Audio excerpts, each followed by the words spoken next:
hasn't worked out. The thing that they were missing was one poor sucker to sign that lease. And I give you Kevin Breen.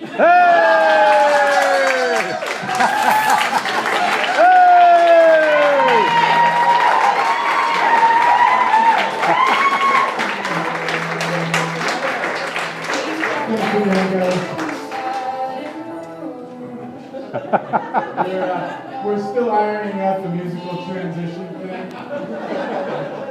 Along with that. But now we've got the strobe. So actually turn off the main light if you can. It's the far right. All right. Now,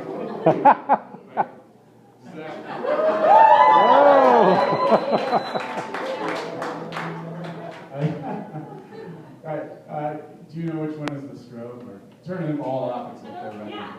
There we go. Hey! So, DJ Sierra. Hey! You did a good job for me just frantically trying to show her how to use it, like literally 30 seconds before letting people in stuff. Yeah, I guess I'm here to talk about my hopes and dreams for Seesaw. I believe I still do have some action. Let me see about that.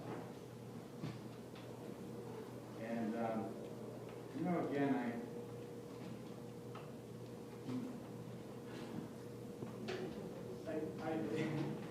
this isn't going to be as organized as I wanted because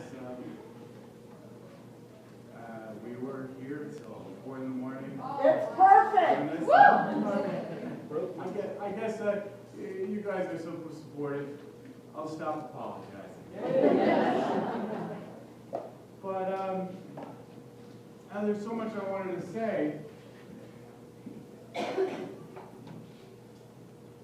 I know that not everybody liked the church, or not everybody grew up in the church, but I did, and I really actually, I can't say as I have terrible memories of church. Some people do, and I totally get that. I think that if I were, if I were gay, if I had any sort of problem in the eyes of the church, then it would have been a struggle. But I just remember youth activities and potlucks, which we're having today, things like that. And it was where all my friends were. And that's why sometimes it sucks when you don't have a community center like that. When I first moved to Los Angeles years ago,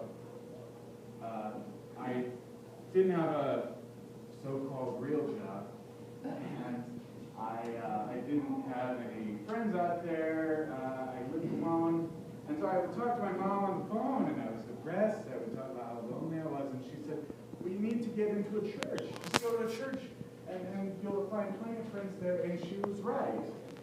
I knew that. There would have been so many friends. People tend to be friendly. At least you go to the right place. But the problem would be that they would always be wanting to evangelize. And there's always that awkwardness. I feel like I couldn't really have a genuine relationship that began in the church, but I so badly wanted to, especially when I would go for these walks. I lived in El Sereno. It's a primarily Latino neighborhood, and I would go by these Mexican churches where they had these potlucks, these cookouts outside, and I smelled all of this wonderful, wonderful food, and I so badly wanted to just jump the fence and be like, "Hola! Cristo me ama! Dos tacos, por favor!" But I couldn't do it. And not just because that's all the Spanish that I know.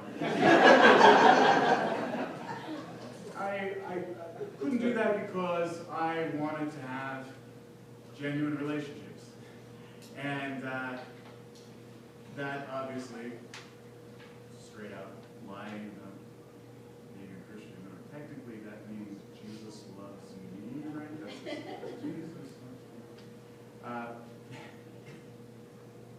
So I wanted to have a place where people who don't believe can get together and do the same things. The same things without all the unnecessary stuff. Basically, keep the baby, throw out the bathwater. And it's been a crazy journey starting this place. I had some pictures to show. That would have been hilarious. You'd have loved them. So I guess I'm just going to wrap things up on that. And thank you again for coming. I would also like to extend. He doesn't know I'm going to do this. Dave Detman, would you come up here?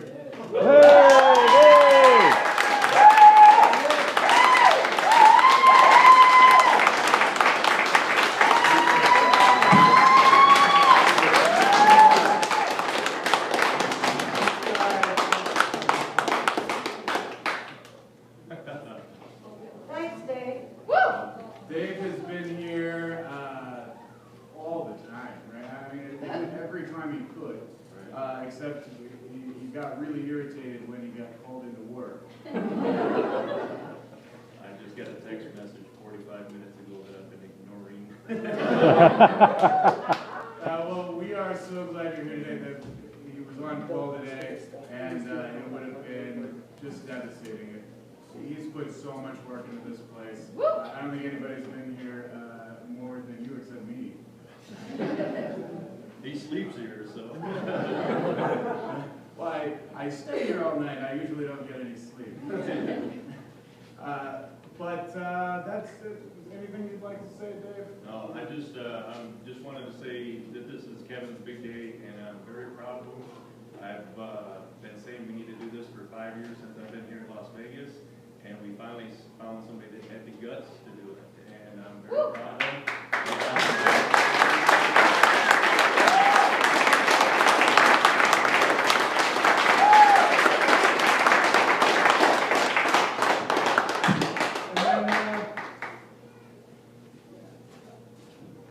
Next up, to talk about what Sunday Assembly has done for her, what the atheist community in general has done for her, is Cassandra Ciccone.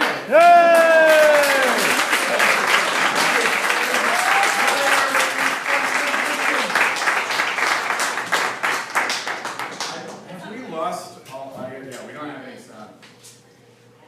Hello.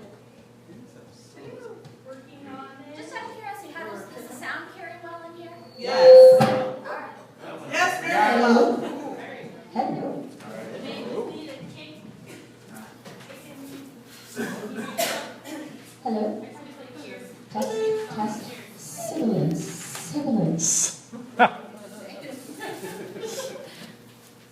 Hello? Syphilis. Too loud? Good? Suffering. So, succotash. I have spent the majority of my adult life with this concept of myself. And that concept is that I am a person who suffers from depression.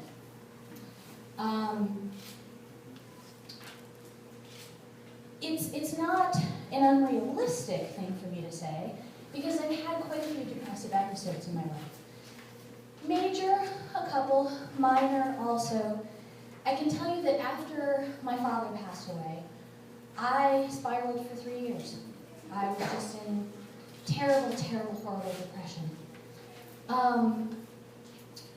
With my husband, who I love dearly and I have a fairly happy life, after we moved in together, I spent a couple, 3 years just getting more and more depressed.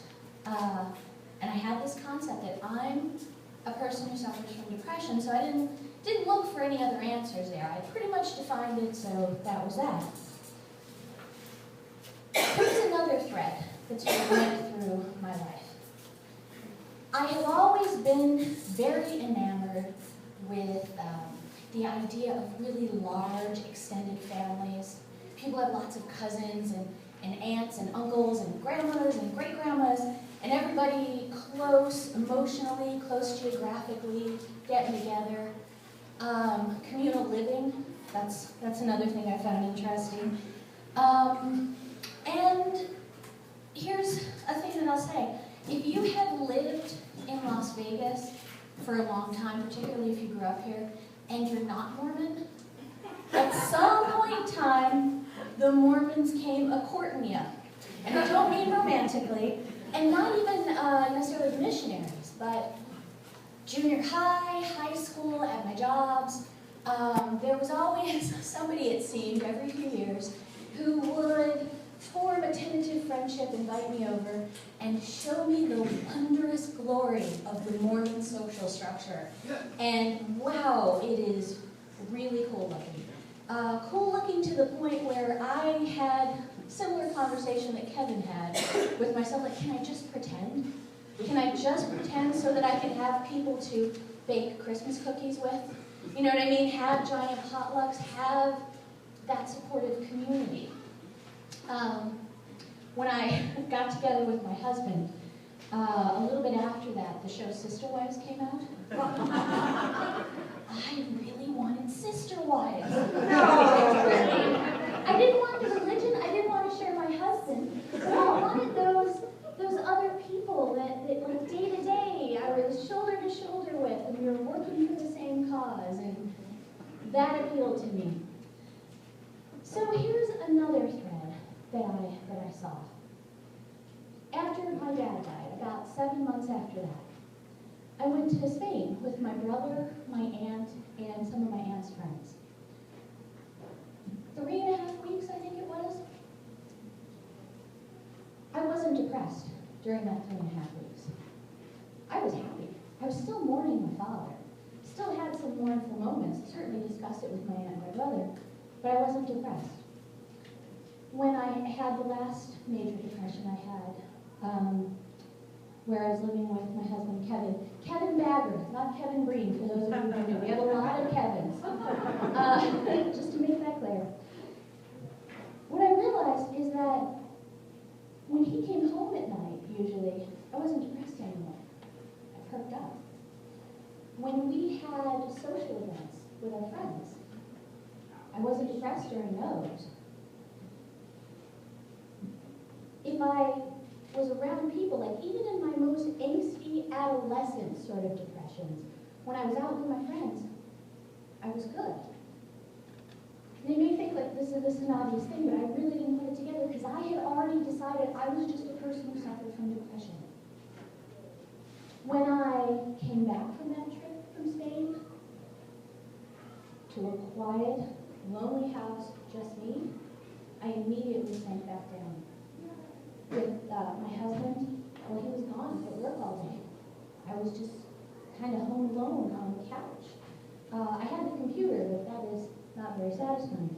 So the depression continued. The realization that I had, and that my participation with Assembly has allowed me to have, is that I am not a person who suffers from depression. I mean, like, I suffer when I am depressed. I was lonely. I was profoundly, terribly lonely.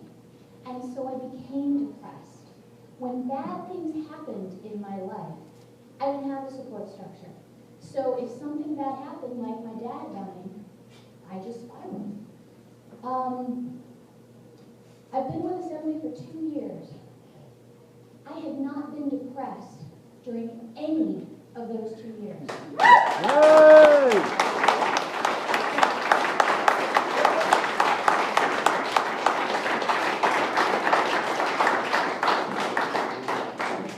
With the growth pain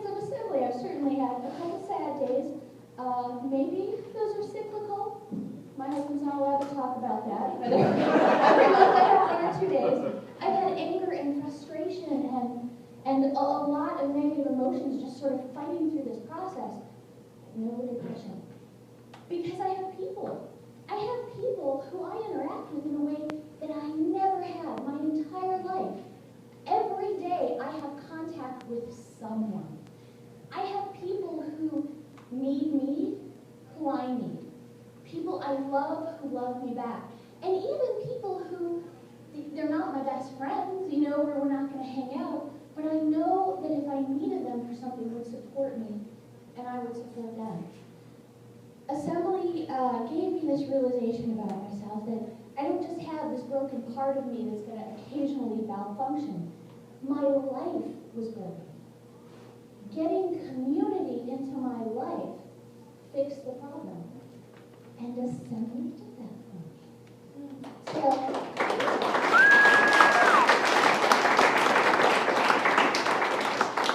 I'm going to turn this on the group right now for just a couple minutes.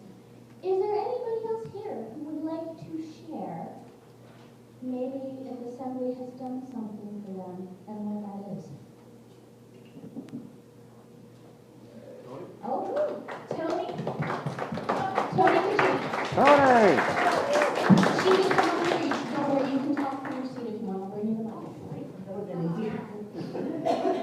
I just have to say that I have a cinema background, and I have found out a long time ago what the cure was for me as well, that I just suffer from crucial anxiety over the fact that I get lonely and I think I'm not strong enough or good enough or big enough because I can't handle it all by myself, but I can't. And having people here in this community, especially Cassandra, I just want to tell her that we haven't helped her avoid her depression near as much as she's helped all of us avoid all of it. I'm so proud of you. Judith, Assembly, Kevin, Cassandra, Sarah, I want to especially mention Jerry, who she spoke one time at Assembly, and she changed my life that day. And seeing that this day and the other day and what you're all doing, and I said recently how guilty I felt because I'm 62 and I want to do this hard work. I'll do other stuff for you. And they all said it's okay. We give what we have to give, and we don't all give the same way. But I just want to thank all of you, but especially Cassandra, because if it wasn't for her and Kevin, we wouldn't be here.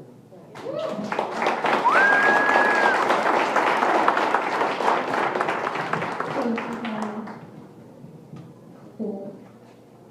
This is Phil. Hi, Phil. We have, Cassandra, another activity she and her husband do is have most times the first Thursday of the month after Sunday Assembly, a pop-up. We all bring things to get this whole same feeling again. One night, when I was leaving, it had been a great evening, there was this feeling, and I thought, I felt, I tend to get very wordy and put things in the word that makes it more real to me. These are my people. Yeah.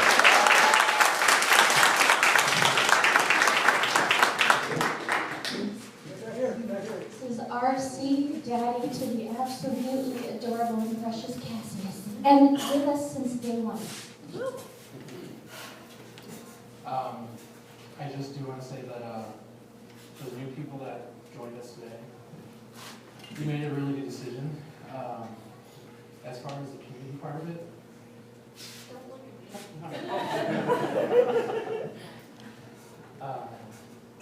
Sunday Assembly has done a lot for us. And a lot. When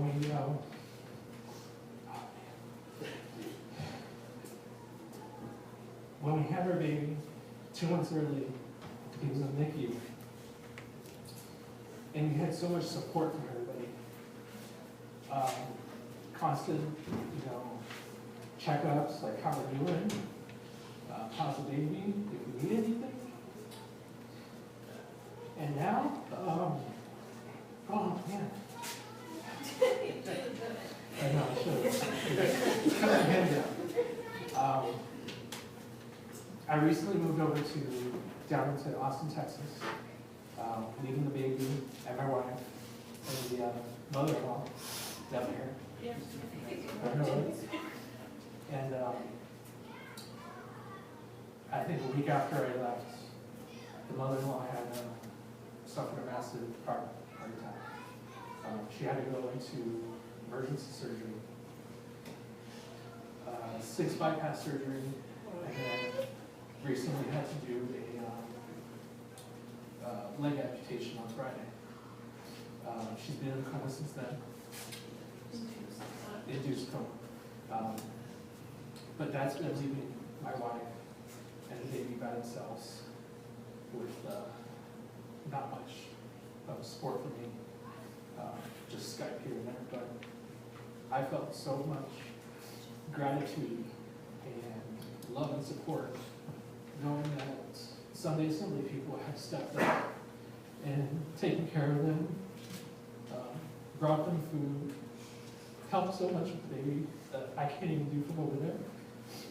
So thank you so much, guys. I really, really appreciate it.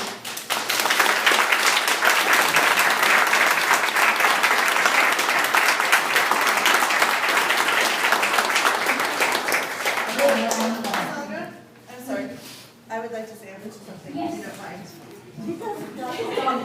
Down there that atheists aren't good people. I just wanted to say that I joined Sunday Assembly for really selfish reasons. And I am ashamed to say that this is the first time I've been here.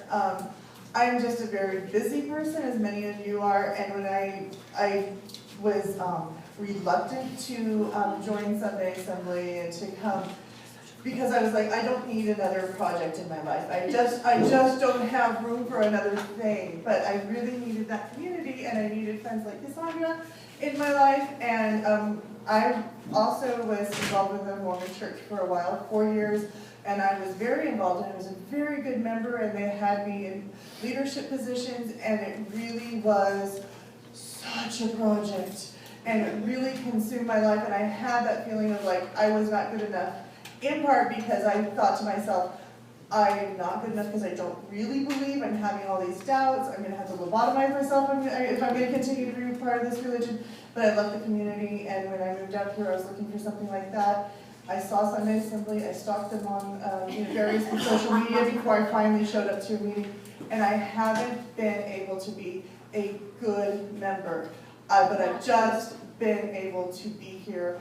It's been something that I can give when I can give, either financially or of my time, and I never feel drained by it because what I have to offer has been accepted as good enough, and what I have been able to give has come back to me so much. And so those of you who are like coming when you can or just showing up when you can, don't ever feel like, that you're not appreciated if you're not like the person who's always here. If you're not the person who can like donate a lot of money. We can't all be Kevin. We can't all be Kevin, we can't all be Cassandra.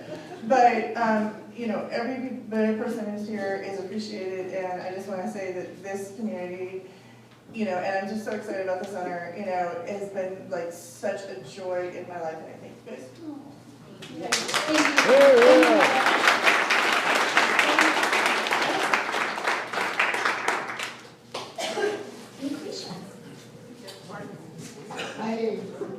I'm very glad I'm here today. I'm very glad on the call life. But I'm going to mention, I identified your words that you were under the depression years back. I was under a bad depression. My mother was killed. We're talking 40 years ago. Don't bother my age. The thief broke into the house. My daughter came after vacation time Thursday, and I thought, my uncle died because he was playing with my daughter or something. I never thought. I got a phone call 8:03 in the morning. Going to work. I knew nobody calls you unless you're at work at 8. Was something wrong? I thought my mother had attack. But to make it short, I don't want to make this long because it's not exactly a nice thing to talk about it. But anyhow, my cousin said, hey, the thief they brought into your mother's house. I knew she was not going to call just to break in. So I dropped the phone and went on for 2 years. I was out. There were 3 guys interested. That's the funny part. part in me, and of course they all want to sign contract because I was depressed, I was under those circumstances. Normally they don't offer you a contract instantly, but suddenly was instant success. I was not ready for anything. But under the circumstances I went to in those days, the best thought of it. Now we're going back to depression time after that. What do we do? It's true, you have a husband, I have a husband, but that was not it. I quit my job, but it was taking care. I was taking care of my feeling. I have a daughter. That was not the problem. You have me inside, not fulfill you. So I joined a group that by now is Las Vegas Philharmonic. Those days was Symphony, Las Vegas Symphony. I'm proud. We're like maybe 20 people trying to put money together. What is now the Philharmonic with a 20 billion building now, but we were trying that. I tried the Roosevelt Lima Hospital, helping out, getting money here and there. And which other group? Of course, I joined the group of someplace where all the group over there, originals from the non-believers, the Unitarian Church. I joined them at that point in time. And there was another group, there were 4. But there was people there, just like you were saying, used to be together to talk with. There was nothing at home, not enough, the husband and my daughter. You need something to talk with. I'm not crying about my problem, not crying about what's happening to me, just to, this is power, this is energy, this is what you guys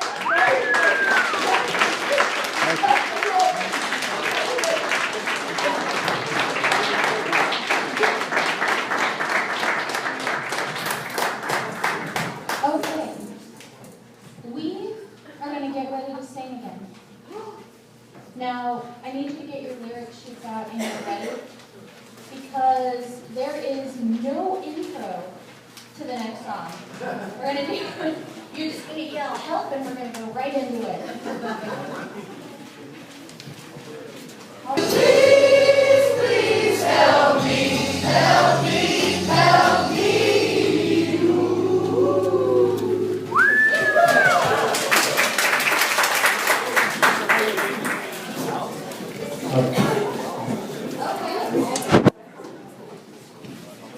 Up next is a guest that I couldn't believe he came here today. I mean, I couldn't believe we got it. So that's exciting for me. He is the CEO of the Gay and Lesbian Center of Southern Nevada. As Cassandra explained earlier, the reason that this place is called Seesaw and not the Center, because they are such a successful center that they can just be called the Center.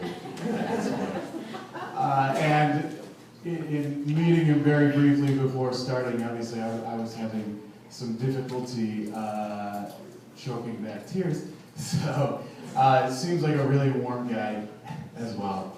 And so I'm excited to hear from our next speaker, Mr. Michael Dimengo.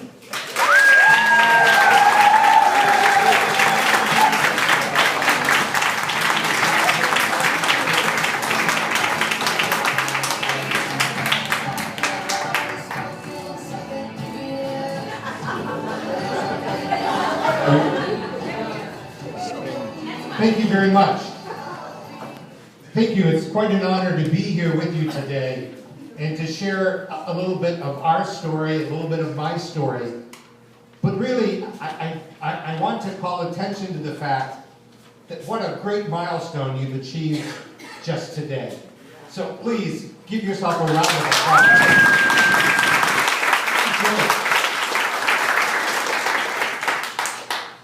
One of the things that I've learned in the 2 years that I've been at the center, the Gay and Lesbian Center of Southern Nevada, is that there's power in community.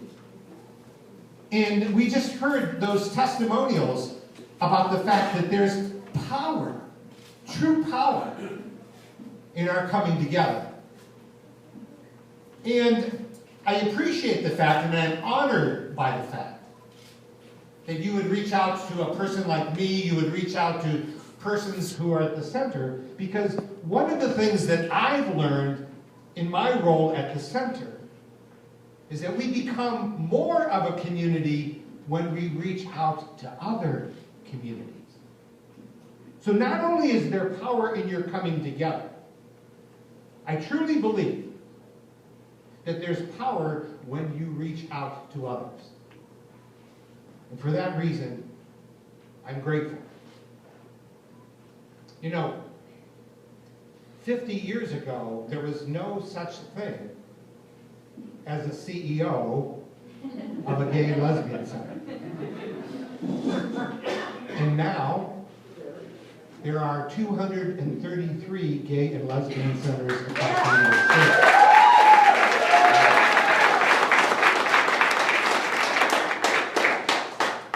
50 years ago, a person like me, a gay man, would have been classified by the DSM, the diagnostic manuals, as being disordered.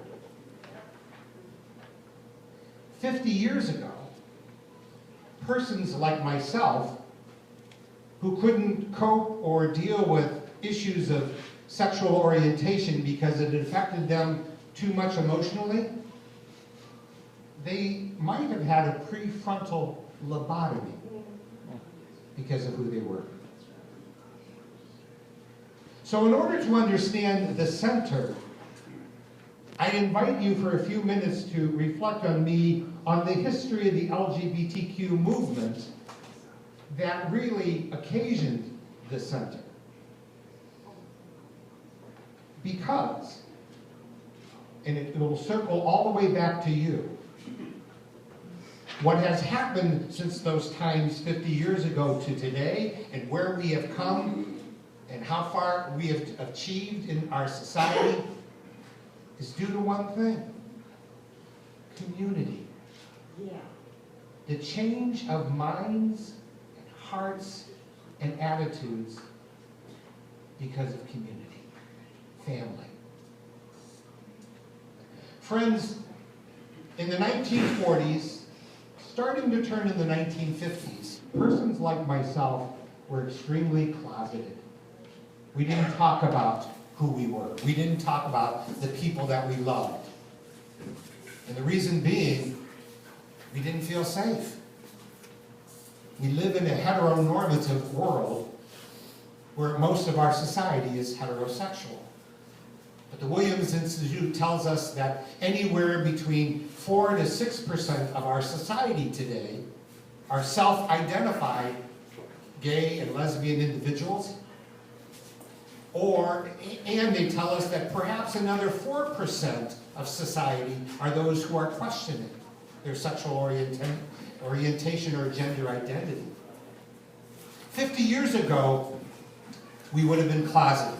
And the reason being is we lived in a society that was dominated by laws that were even started at the basis and at the start of this country. Thomas Jefferson is known to have started what we call the sodomy laws.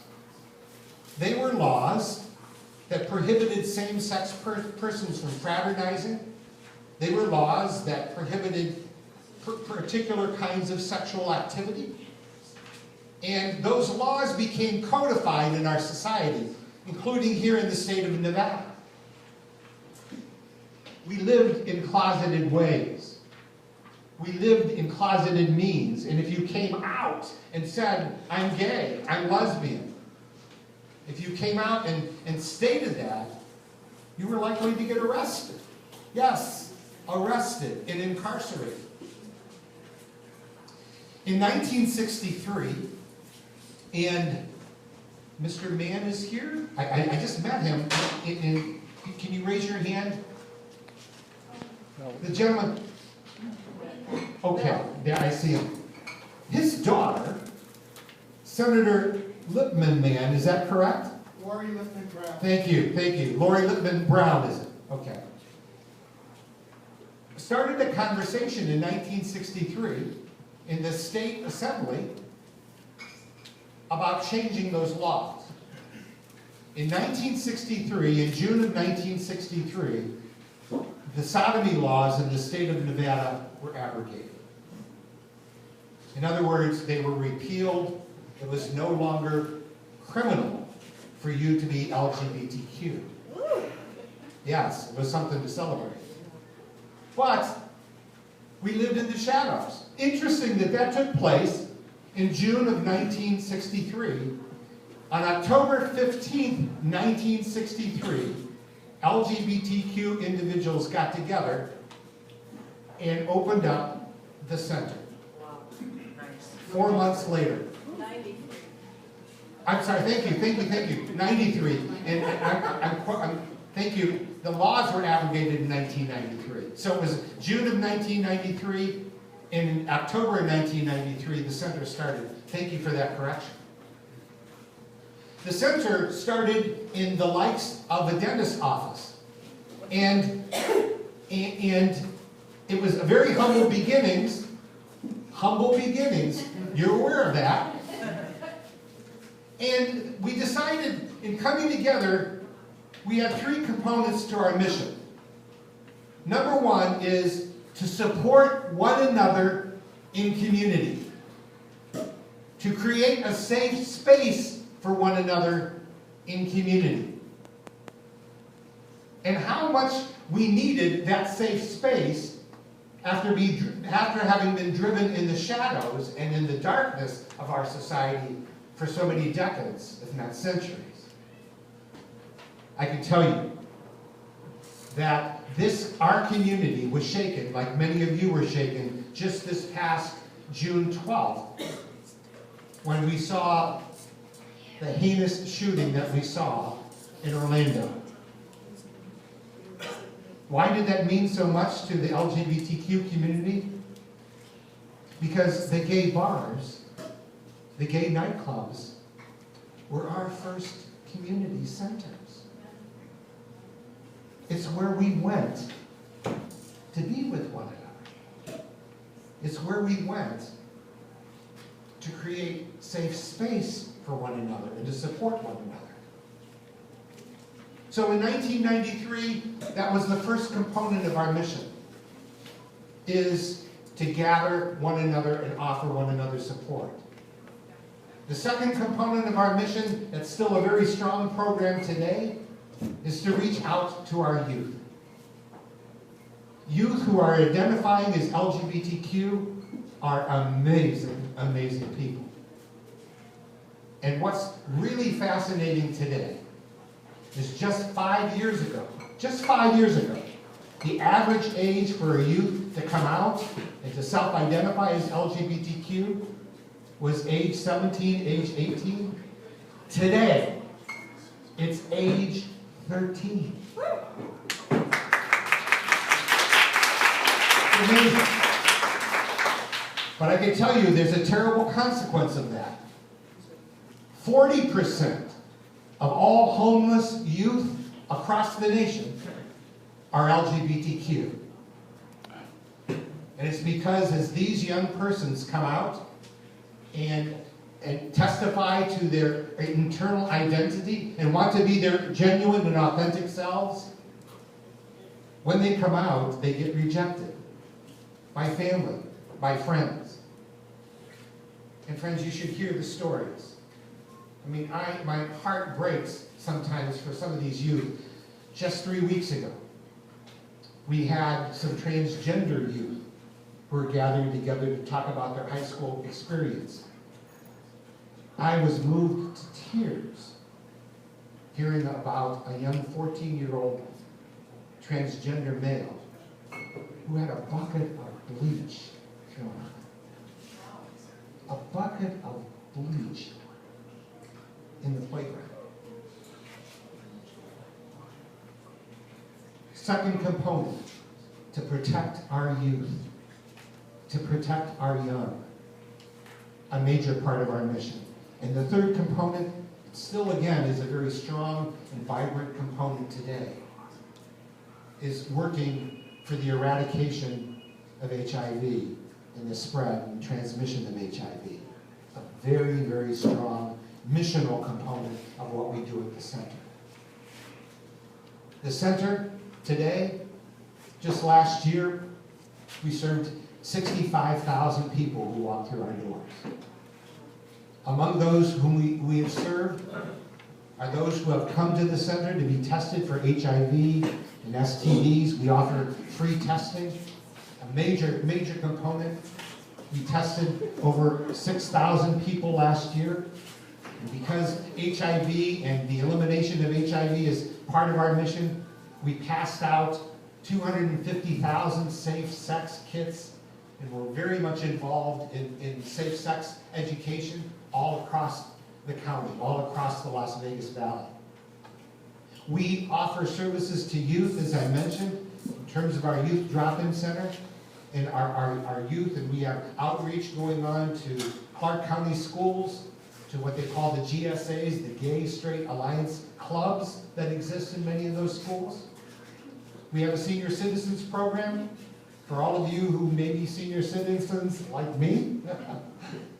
We invite you to come down, but senior citizens very much experience a lot of isolation, a lot of difficulty. Well, picture for a moment an LGBT person who very, very young had to leave their family because they were rejected, because they were LGBTQ. So they formed a life. They forged a life very much on their own. They left their families. They had their friends. They might have had their partners. And then in old age, maybe some of those friends and partners have gone away, have died, have passed away. Many, excuse me, many LGBTQ seniors, the elders of our community, find themselves all alone at the end of their lives. And they find themselves going back into the closet because many institutions, many assisted care facilities and such are very heteronormative. They don't know what to make of a gay person. Our fastest growing program at the center is our transgender program, our identity program. Something has happened. I've seen it, something has happened in the past 2 years where trans folk, trans males, trans females feel very much more comfortable and safer about coming out and coming to the center, and they're coming to the center in big numbers. These are people who find in their gender identity that they need to change. It's not a matter of choice.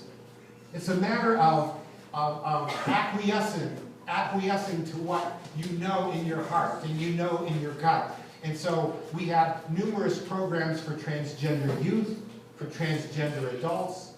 We have self-help programs, we have mental health programs for those who are in the transgender community. We not only serve at the center the LGBTQ community, but it is our commitment, it's our professed commitment that we serve those who are low and moderate income. So we have various programs for folks who are in the neighborhood, or anyone who comes to the center. We have our amazing referral system, amazing informational systems that help individuals kind of find their way, find help wherever help is needed. And it's that wonderful mosaic of people. Youth, seniors, trans folk, folk who are coming to be well, folk who are coming to understand their wellness, or folks who are dealing with HIV and AIDS, people who are low to moderate income. It's that wonderful quilt, that wonderful mosaic of individuals who walk through the center every day. And I am extremely and profoundly humbled to know that this place is a place of help, truly a place of community for others. Not only have we served 65,000 people, we host 121 groups. Sunday Assembly should show up at the LGBT Center. Oh, but we're not open on Sundays. Could you call it Saturday Assembly? So sorry. There's one day out of the week that we try to give folks a break. So we are closed on Sundays. But we host 121 groups. Groups from Narcotics Anonymous to Alcoholics Anonymous to French classes to yoga to circus classes or circus classes going on. It's an amazing, amazing variety. We even host classes that are credit-bearing courses, undergraduate credit-bearing courses for UNLV. And all in what? Women's studies, sexual studies, sociology, psychology. It's a great, great learning environment for those young people. We're so privileged to have them. So, the last thing I would ask you to consider is again to reflect on that principle. That persons like myself were not accepted in our society 50 years ago. But what has changed in those years and in those decades? The self-understanding of people. People coming together as community. That is your power. That is our power. As we progress in our society and as we embrace one another and become more of who we are meant to be as human beings. Again, congratulations for being Sunday Assembly and being that family. I feel your support today. Let's work together. And again, be the community you are meant to be. There's power in this room. Thank you. Yeah.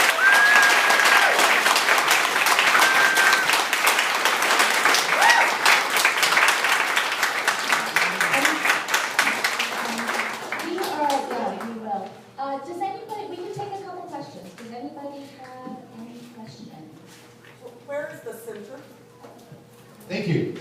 The center is at 401 South Maryland Parkway. So if you go up South Maryland Parkway, we're about a quarter of a mile north of Charleston Boulevard.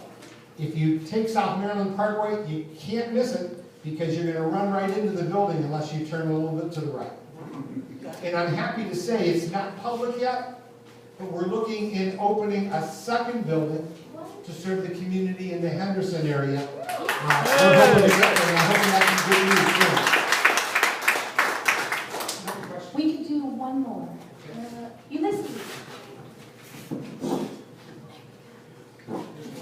You said you helped 65,000 people. Yes. Hey, I'm only from Las Vegas. Where did you find that many? So that's a very interesting question, Lucretia, because using those numbers that I was talking to you about before, we believe that in Las Vegas Valley, there's anywhere from 120,000 to 200,000 LGBTQ individuals. And so we're not reaching enough. Even when we reached out to 65,000, we know that there's more individuals who identify, who are questioning as LGBTQ. Are you an attorney? I am not an attorney, no. You look like. Oh. So many of you guys that, maybe I'm an author. No, Maybe I don't even know I am. Maybe you don't. I'm not an attorney, but I'll tell you, I will make a disclosure because I identify with who you folks are. For 20 years before getting into the work of nonprofits that I was getting into, I was a Roman Catholic priest. Oh. Okay, that's I think we yes, got somebody else. Ulysses. Praise the Lord. Just a quick question for you. So, I think a lot of us in the audience here struggle as atheists to admit that we're atheists when we meet people publicly or at different events and things like that. And I know for folks with your background coming out and actually admitting that you're gay or transgender or whatever the particular flavor you are, can you give us any advice for ourselves? Should we be more out forward with our atheism, or should we hold back? I'm just curious. Ulysses, what a great question. I mean, I never thought of that. I never thought of the analogy. I never thought of the connectivity. I can share with you my own story. So I knew, even though I didn't know what to call it, I knew that I was a gay person at age 5. The reason why I know this, I can be very specific. Way back when, there was the wedding of Princess Margaret and Anthony Armstrong Jones. And maybe some of you don't go that far back, but I do. I was home from school because I was sick. And I remember being very, very attracted to Anthony Armstrong Jones. I couldn't figure out why that was. I went on through life and experienced that same attraction, that same conviction, but never spoke about it. I did not come out as a gay person until age 47. 47.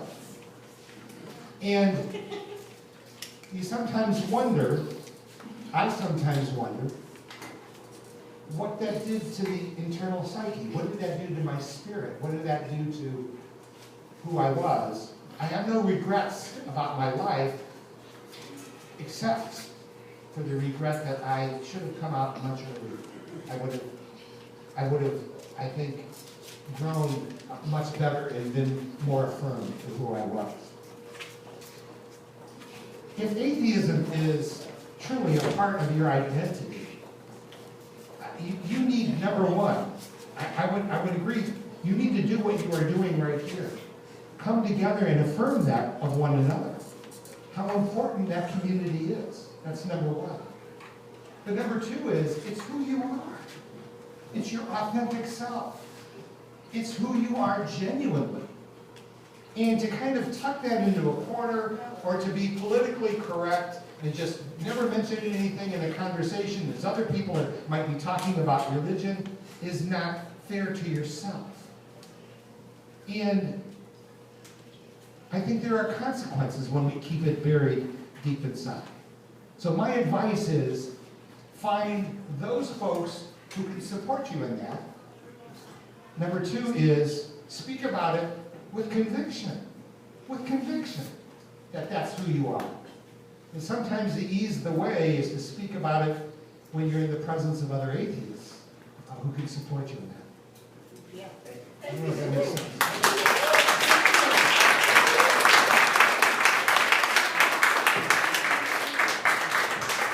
Okay, another thunderous round of applause.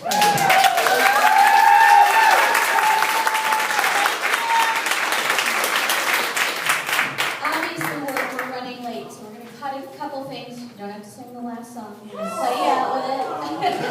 Another thunderous applause. And we're going to skip the announcements and the upcoming events. Check Meetup. We have stuff up there. And also, we've been so crazy this month that we're very paltry in our selection. We're going to get stuff up there. Keep checking. And what we're going to ask today, we were going to have Sean come up, but we're a little late. Sean, could you stand up so people know who you are? Sean is going to be, you know what, go ahead, Sean, if you want to talk about it. I'm going to be over here in the back by where the t-shirts are set up because I want to ask everyone to help Kevin and all the volunteers and everyone here at Assembly keep the center going by, seesaw going by asking you to become sustaining donors. And I know Kevin has some very interesting perks planned for folks who want to do that, so I'm just going to be collecting information so we can participate, donate, and help keep the seesaw growing and strong. So Just a quick. Really quick, there's one round of applause that we've missed. We've said thank you to Dave, we've said thank you to Kevin, but we know that there was also someone here, blood, sweat, and tears every day. Oh, yes.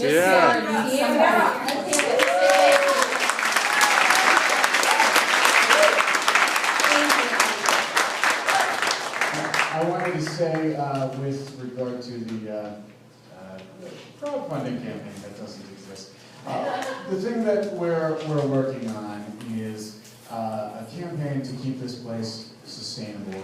And the current plan for that is on November 1st, we're going to be launching a campaign of monthly donations. So you can sign up to be a monthly donor, and the goal isn't necessarily a financial target. It's just 109 donors, because we have 109 chairs. Actually, we have 110, but one of them's not. And, for people who are sustaining donors, starting at just $10 a month, the exact details we'll get to you before you're actually committed. But you'll get your name. Your naked picture on the back. Exactly. If you want to have a naked picture there, you can have that. Otherwise, just your name. Name on the back of these chairs. And then for $20 a month, there's going to be t-shirts that are going to be customized. And so on for like $500 a month. Whatever, I'll do whatever you can think of. Submit your ideas.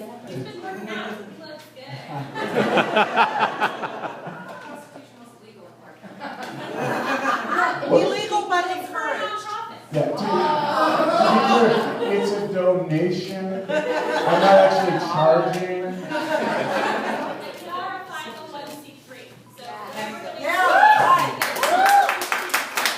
And Sunday Assembly is, we're going to forego any donations for us personally. There is a symbiotic relationship here. If this place succeeds, we succeed. If we succeed, we help this place succeed. So if you were planning on donating to Assembly, let that go to the center today. And yeah, we're going to give it up for the center today. And please see Sean, because we're going to try to hand those out. Do you have them? Okay, so yeah, well, if you are interested in signing to be a first aid donor, the thing about that is when you have a significant number of first aid donors, it makes your campaign a lot more successful. The media becomes interested and things like that. So if we really want this to work, we need people who are committed to being the first aid donors. So we really appreciate that. And then pretty much the last thing we have, could we start getting this distributed? I see we've started a little bit with the, I'd like to do a toast. You can go to the back and there's non-alcoholic on the right, alcoholic on the left. I think we often